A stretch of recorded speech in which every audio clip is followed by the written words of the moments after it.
নমস্কার। পাঁচমিশালির আজকের পর্বে সকলকে স্বাগত। আজকের বিষয় এনআরসি। বিহারে এসআইআর এর হাত ধরে ভোটার তালিকা সংশোধনের সূত্রেই আবার এনআরসির কথা সারা দেশে ছড়িয়ে পড়েছে, আতঙ্কও ছড়াচ্ছে। আজ এই বিষয়ে কথা বলবো বিশিষ্ট সাংবাদিক তরুণ চক্রবর্তীর সঙ্গে। তরুণ, আপনাকে পাঁচমিশালিতে স্বাগত। ধন্যবাদ, নমস্কার। তরুণ, আসামে যখন এনআরসি হয় আপনি সারা আসাম ঘুরে দেখেছেন এবং আপনার সেই পর্বের অভিজ্ঞতা নিয়ে আপনি একটি বইও লিখে ফেলেছেন। ফলে এনআরসিটাকে আপনি কাছ থেকে যেমন দেখেছেন তেমনি এনআরসিটাকে আপনি সাধারণ মানুষের জায়গা থেকে উপলব্ধিও করেছেন। তো আমরা জানতে চাই আপনার মাধ্যমে, দর্শকদেরও জানাতে চাই যে এনআরসি বিষয়টা আসলে কি। দেখুন, এনআরসি বিষয়টা আমার মনে হয়েছে আমাদের যারা বুঝছি আর কি, আসামের মানুষ হাড়ে হাড়ে টের পেয়েছেন। আপাত দৃষ্টিতে এনআরসি একটা খুব সাধারণ বিষয়। ন্যাশনাল সিটিজেন যে রেজিস্ট্রেশন, সেই জাতীয় নাগরিক পঞ্জি, এটা খুব আপাত দৃষ্টিতে মনে হবে খুব স্বাভাবিক একটা এক্সারসাইজ।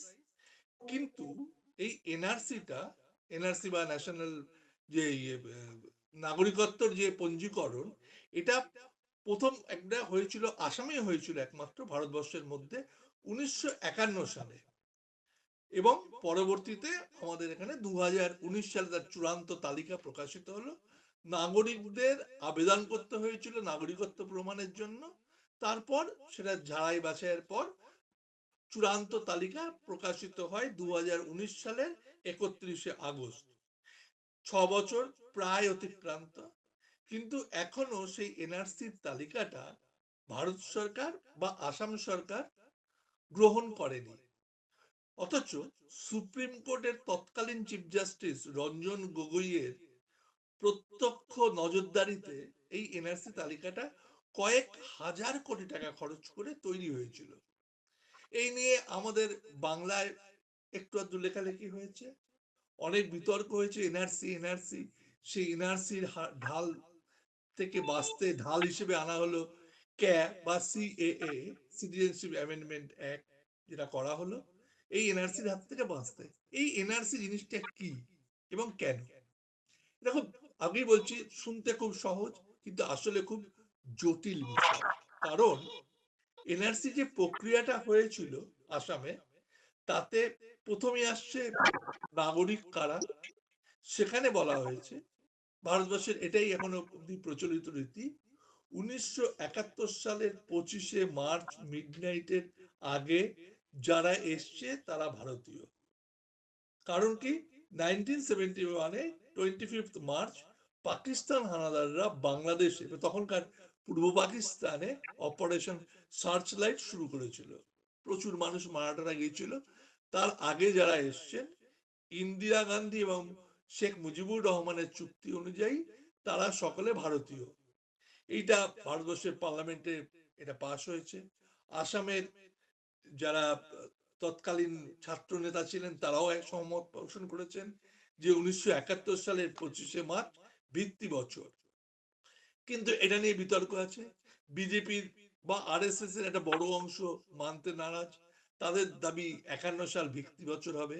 তাহলে 51 সালের পরে যারা এসছে তারা সকলেই ভারতীয় নাগরিক নন। এরকম একটা বিতর্ক তো রয়েছেই। কিন্তু মুশকিলটা হচ্ছে, বিজেপির মূল বাধাটা হচ্ছে যাদের নিয়ে তাদের আপত্তি, তারা হচ্ছে মুসলিম। এটা মানে অপ্রকাশিত সত্য, ওপেন সিক্রেট বলাই যায়। তাই আসাম সরকার 3.5 কোটির মতো লোক আবেদন করেছিল। আমার বইতে তার তথ্য তোলা আছে, একটু দেখে নি। 3.5 কোটি মতো লোক তখন মোট আবেদন করেছিল নাগরিকত্বের জন্য। যে প্রসেসটা 2017 সালে শুরু হয়, তাতে 2015 সালে বাদ করবেন 3,29,91,384 জন নাগরিকত্বের জন্য আবেদন করেছিল, সে ফর্ম ফিল আপ করেছিল তারা। তারপর প্রথম খসড়া বেরোয় 31শে ডিসেম্বর 2017 সালে। তাতে বাদ পড়েছিল 1,39,00,000-এরও বেশি মানুষ। তারপরে চূড়ান্ত খসড়া বেরোয়, সেখানে বাদ পড়ে 40,07,707 জন, এবং চূড়ান্ত তালিকা যেটা বেরোয় তাতে মোট বাদ পড়ে 19,06,657 জন। আমার এই বই এনআরসি দুঃস্বপ্ন, এতে এই তথ্যটা রয়েছে। দেখুন, একটা জিনিস, লোকে আবেদন করলে প্রত্যেকে তো নাম ঢুকবে না, এটা ঠিক কথা, কিন্তু এইটা করতে গিয়ে যে হয়রানিটা মানুষকে হতে হয়েছে সেটা মারাত্মক।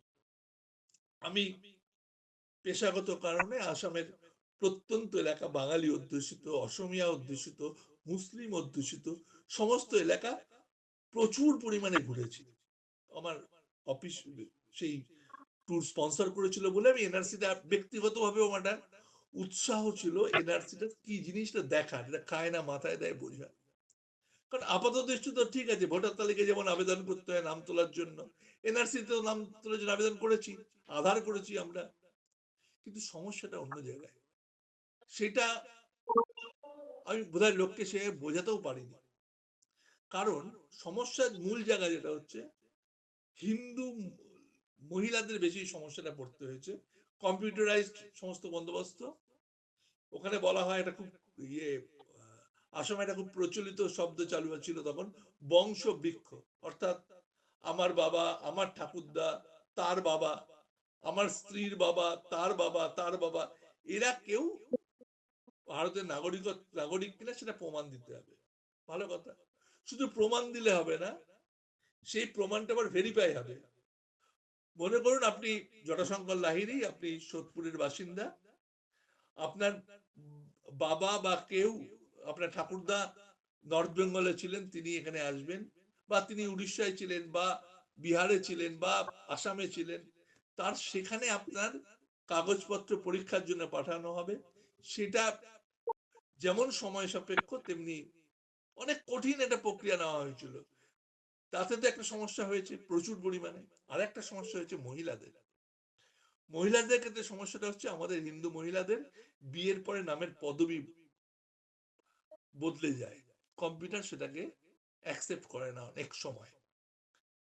ধরুন আমার স্ত্রী বিথিকা দে বিয়ের পরে বিথিকা চক্রবর্তী হয়েছে, এবার তাকে সেই পুরনো দে চক্রবর্তী ম্যারেজ রেজিস্ট্রেশন শহরের লোকেদের কাছে যেমন সহজলভ্য, গ্রামের লোকেদের কাছে তা নয়। এবং আরো অনেক সমস্যা রয়েছে, এই সমস্যাগুলো বলতে গেলে দিন রাত আলাদা হয়ে যাবে। কিন্তু যেটা মূল বেসিক যে সমস্যা দেখেছি, মানুষের নামের ক্ষেত্রে একটা বড় বিভ্রাট এনআরসির কারণে, এনআরসির প্রক্রিয়াতে যে প্রক্রিয়া হয়েছিল সমস্যা হয়েছে, নাম বিভ্রাট। যেমন আমি তরুণ চক্রবর্তী, আমার নাম কোথাও তরুণ কুমার চক্রবর্তী থাকলে, বা তরুণ কে আর সংক্ষেপে চক্রবর্তী থাকলে আমার হয়রানি, আমাকে বারবার যেতে হবে। হ্যাঁ ঠিক, আমি যদি বৈধ নাগরিক হই তাহলে আমার নাম উঠবে হয়তোবা, কিন্তু তার জন্য আমাকে বহুবার সেই সরকারি দপ্তরে যেতে হবে, গিয়ে বোঝাতে হবে, এই হয়রানিটা আমাকে হতে হবে। আমি শহরে লোক, কিছুটা পড়াশোনা করেছি, আমার পক্ষে সুবিধে, কিন্তু যে মানুষটি পড়াশোনা করার সুযোগ পাননি, প্রান্তিক মানুষ যাকে দিনমজুরি করে খেতে হয়, তাকে বারবার দৌড়তে হবে নাগরিকত্বের পরীক্ষা দিতে। এখানেই শেষ নয়, আপনার সার্টিফিকেট, পশ্চিমবঙ্গের বাসিন্দা আপনি, আপনার সার্টিফিকেট যদি বিহার থেকে বা উড়িষ্যা থেকে ভেরিফাই করতে পাঠানো হয়, সেই স্কুলের নথি আছে কিনা না আছে, তারা দেখে যদি না জানায়, শিওর না হয়ে, তারা নিজেদের কাজ সামলে আপনার কাজ কেন করবে? এই ধরনের সমস্যা প্রচুর দেখা দেয়, আপাত দৃষ্টিতে কেউ বোঝার চেষ্টা করছে না, সেটা বলেই আমার মনে হয়। তার থেকে বড় কথা, ভারতবর্ষে যদি এনআরসি হয়, বাংলায় যদি এনআরসি, ভিত্তিশালটা কি হবে এটা নিয়েই তো এখনো ফয়সালা হয়নি। 71-এ 25 মার্চ নাকি তার আগে হবে, বিজেপি তো বলে, আরএসএস তো বলে 51 সালকে করতে হবে। এটা না অনেক অনেক মানে আমার নিজেরও খেই হারিয়ে যায় মাঝে মাঝে। আমি বহু ঘটনা জানি, বাবা বিদেশি, ছেলে ভারতীয়, কি করে হয়? এবারে এনআরসি তে নাম না উঠলে কি হবে? বা এনআরসি ছাড়াও যেটা হচ্ছে, সেটা কি হচ্ছে, আপনার ভোটার তালিকায় আপনার নামের পাশে ডি লাগিয়ে দেবে। ডি, ডি মানে ডাউটফুল। আসামে যেটা প্রচুর লক্ষ লক্ষ ডি ভোটার আছে, এবার নামের পাশে ডি লাগলো, আপনি ভোট দিতে পারলেন না, ধরে নিলেন লেটা তো চুকে গেল। কিন্তু না, লেটা অত সহজে চুকোয় না। নাগরিকত্বের পরীক্ষা অনেক কঠিন। আপনার নামে ডি মানে আপনার কাছে চিঠি আসবে সরকার থেকে, ফরেনার্স ট্রাইব্যুনালে আপনাকে গিয়ে উকিল ধরে হাজিরা দিতে হবে, দিন দেবে, এক এক পর ডেট দেবে, এবং আপনাকে প্রমাণ করতে হবে আপনি নাগরিক। আপনি যদি সেই চিঠি না পান, আপনার নামে অ্যারেস্ট ওয়ারেন্ট বেরিয়ে যাবে। এমন হয়েছে বহু আসামে। ইলেকট্রিক পোস্টে নোটিশ লাগিয়েছে, বাড়িতে লোকজনকে নাকি পায়নি, হ্যাঁ চাষবাস করতে বেরিয়ে গেছে, একতরফা গ্রেপ্তারি পরোয়ানা বেরিয়ে গেছে। এবং এটা একটা প্রতিহিংসার রাস্তা। আমার কাছে আছে, আমি আমার এখন এক মুহূর্তে ইনস্ট্যান্ট বলতে পারবো না, এক মহিলা, বদরপুরের এক মহিলা, খুব সম্ভবত বদরপুরের, তিনি একটা হোটেল চালাতেন, ছোট্ট হোটেল যেমন হয় রাস্তার ধারে। এক পুলিশ কর্মী খেতে এসেছিলেন, ৩-৪ জন মিলে খাওয়ার পরে সেই ভদ্রমহিলা পয়সা চেয়েছিলেন। তারপরে কি হয়েছিল জানেন? তারপরে হঠাৎ একদিন তার কাছ থেকে চিঠি চলে এলো, কি না, তার নাগরিকত্বের প্রমাণ দিতে হবে। সেই চিঠি নাকি তিনি আগে পাননি, তাকে সরাসরি থানায় গেল, থানায় যাওয়ার পর সঙ্গে সঙ্গে তাকে অ্যারেস্ট করা হলো, ৩ বছর জেল খাটলেন, জেল খেটে বেরোলেন। বেরিয়ে তার লাভ কি হলো? তার, তিনি তো বিদেশি, কিন্তু তাকে তো বাংলাদেশে পুশব্যাক করতে পারবে না। কি করা হলো? তাকে শর্ত দেওয়া হলো প্রতি সপ্তাহে সে থানায় গিয়ে হাজিরা দেবে, কোনো চাকরি বাকরি করতে পারবে না, তার কোনো রেশন কার্ড নেই। চাকরি বাকরি বলতে ওই মহাত্মা গান্ধী গ্রামীণ রোজগার যোজনায় কাজ করতে পারবে না, সরকারি হাসপাতালে চিকিৎসা পাবে না, সে কিচ্ছু পাবে না। একজন নাগরিক যা যা পান তার কিচ্ছু পাবে না, কিন্তু প্রত্যেক সপ্তাহে গিয়ে তাকে থানায় গিয়ে হাজিরাটা দিতে হবে। আর পুলিশ, থানা, কোর্ট কাছারি কিরম খরচা, এটা মানে অঘোষিত যে খরচটা, সেটা আমরা সকলেই জানি। সেই সমস্যায় তাকে পড়তে হয়েছিল। তিনি একা নন, এমন অনেক অনেক লোক আছে। আসামে প্রচুর মানুষ আছেন, শুধু 18 লক্ষ 19 লক্ষ তো এনআরসির কারণে, সে তো কোনো, যাদের নাম আছে তাদেরকেও এখনো হয়রানির শিকার হতে হচ্ছে, আধার কার্ড পাচ্ছে না তারা। মানে কি মর্মান্তিক কষ্ট, যার জন্য কয়েকশো মানুষ আত্মহত্যা করেছেন, এমনি এমনি করেননি। ত্রিপুরা থেকে বিয়ে করে আসামে এসছে এক মহিলা, এনআরসি তালিকা প্রকাশের 24 ঘন্টার মধ্যে তার নাম নেই, তিনি গায়ে আগুন দিয়েছেন। আমি তার বাড়িতে গিয়েছিলাম। এক মহিলা, তাদের সোনার উপর দোকান, আমি তার বাড়িতে গিয়েছিলাম, দুটো বাচ্চা আছে, ভদ্রমহিলাকে পুলিশ তুলে নিয়ে গেছে, তার বাড়ির সবাই ভারতীয় নাগরিক, সে নাকি বিদেশি। এরকম মানে কি ভয়ঙ্কর প্রক্রিয়া, আমি আপনাকে বলে বোঝাতে পারবো না। মানে সত্যি বলছি, এনআরসি জিনিসটা এত জটিল এবং এত মর্মান্তিক, এত কি বলবো অমানবিক, এটা না দেখলে বোঝা যায় না। এটা একটা মানে অত্যন্ত বাজে প্রক্রিয়া, অবৈজ্ঞানিক প্রক্রিয়া, এবং মানুষকে হয়রানি করার প্রক্রিয়া। এনআরসি নিয়ে আরো অনেক কিছু জানার আছে, আরো অনেক হৃদয় বিদারক ঘটনার কথা আমরা জানতে পারবো, তবে সেসব শুনবো দ্বিতীয় ভাগে।